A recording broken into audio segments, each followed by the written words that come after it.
Joining me now is Mack Shelley. He is a professor and chair of the Department of Political Science at Iowa State University. So, Professor, you are there in Iowa. I know farmers have been affected by the trade war. What have voters been saying there in recent weeks? Well, there's a lot of discontent with the general economic situation, although generally people with higher incomes are reasonably well off and have benefited from, at least until very recently, skyrocketing stock market. That's not going to be true for everyone, and in particular it's not true for those at the lower end of the income spectrum. And it's not true in rural areas necessarily.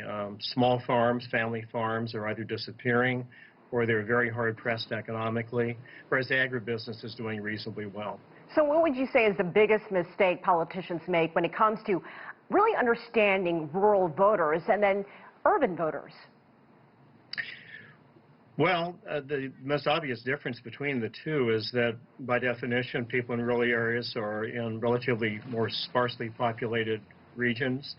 They tend to rely much more on a single industry, that is agriculture, and manufacturing. It's usually related to agriculture as well.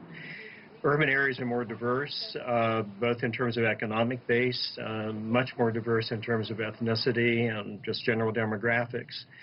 So the two don't see eye to eye in particular. Rural voters are not a monolith, however, and in particular right now it's really crucial to understand that the Republican heartland, which is largely in those rural areas, is exactly where the impact of the coronavirus is most intense.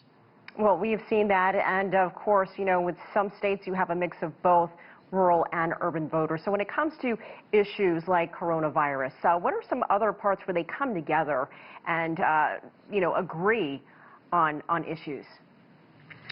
Well, I think there's general agreement on a few things. In particular, there's agreement that some kind of stimulus package is needed out of Congress and the White House.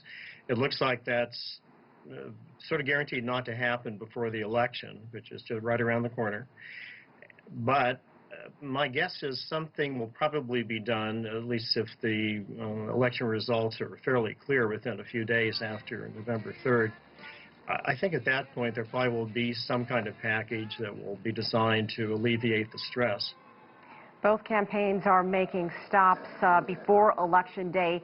Mike Pence and Joe Biden both heading to Iowa in the coming days. What advice do you have for them to make an impact at this point in the race?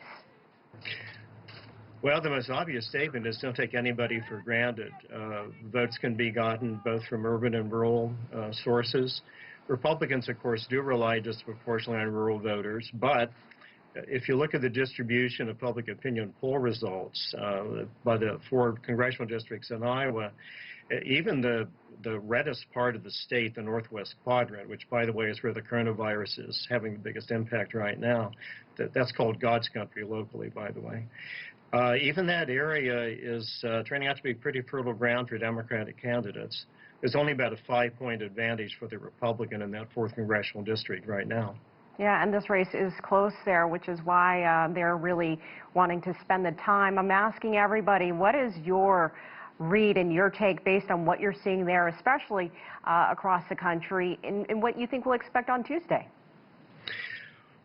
Well, nationally, I don't think there's very much doubt that Biden is going to win by a pretty healthy popular vote margin. And, you know, if the margin stays at the rate of, let's say 10 percentage points roughly, it's going to be really difficult for the states that Trump carried by a whisker in 2016 also to give their electoral votes to him. And it says something, it's probably not quite desperation time just yet on the Republican side, but the fact that the Republicans have to work really hard to hang on to Iowa's 6 electoral votes, that sort of speaks volumes. They've got to be extremely nervous about how things are going to work out in the rest of the country. All right, Professor Mack Shelley, Iowa State University, thank you so much for joining us.